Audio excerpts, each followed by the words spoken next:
Vous l'avez sans doute remarqué, depuis quelque temps, les luminaires ne se contentent plus d'éclairer. Ils sculptent l'espace, habillent les murs et deviennent les vraies pièces maîtresses de nos intérieurs. En 2026, la lumière sculpturale s'impose. Forme audacieuse, jeu d'ombre, effet mood et matière raffinée. Dans cette vidéo, je vais vous montrer comment la lumière peut transformer une pièce et lui donner une âme, sans forcément tout changer à votre déco.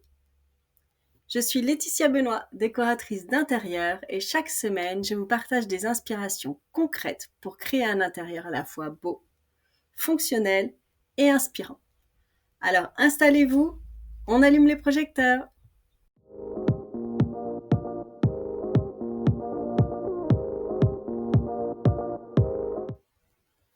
Pendant longtemps, la lumière était un simple accessoire. Aujourd'hui, elle devient une architecture à part entière. Les designers créent de véritables sculptures lumineuses, des formes organiques, des matériaux inédits, des jeux d'ombre et de transparence. On ne parle plus seulement d'éclairage, mais de mise en scène lumineuse. Voici mon exemple visuel. Suspension aux formes fluides, néon artistique, lampes sur pied comme des sculptures vivantes. Et mon astuce ?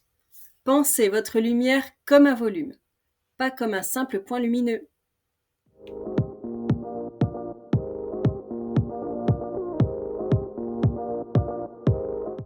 En 2026, 3 grandes tendances se démarquent.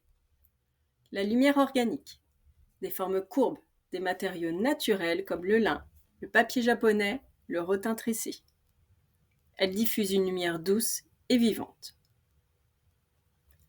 La lumière artistique, on ose la lampe qui devient œuvre d'art. Des modèles sculpturaux, parfois asymétriques, qu'on regarde comme un tableau. Et la lumière mood, réglable, connectée, qui s'adapte à votre humeur. Lumière chaude le soir, blanche le matin, colorée pour une ambiance cocooning. Mon astuce : variez les températures de lumière selon les moments de la journée pour créer une vraie expérience sensorielle.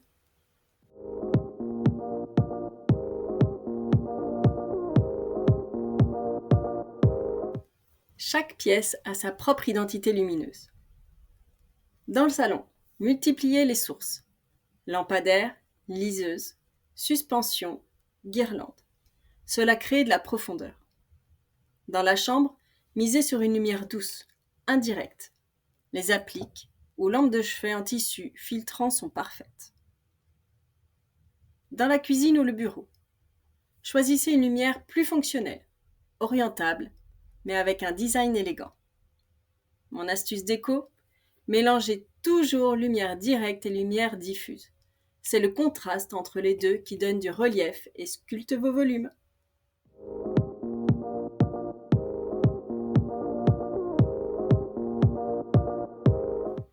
Cette année, on voit un vrai retour des matières sensorielles. Le verre texturé ou fumé, qui joue avec la transparence. Le métal brossé, or doux, bronze, noir mat, pour un effet chic et intemporel. Le plâtre et la céramique, pour des luminaires artisanaux. Ces matériaux diffusent la lumière de manière plus organique. Voici une astuce visuelle. Si vous avez un intérieur épuré, optez pour une lampe sculpturale forte. Si votre déco est déjà chargée, préférez une lumière plus diffuse et intégrée.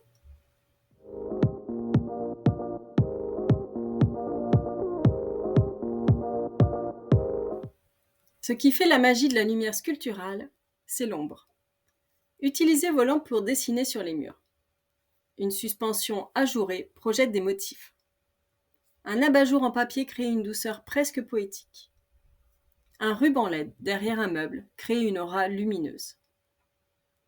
Voici une petite astuce visuelle. Jouez sur les hauteurs. Mélangez plafonnier, lampe de table et lampe au sol pour obtenir un équilibre parfait entre zone de lumière et zone d'ombre.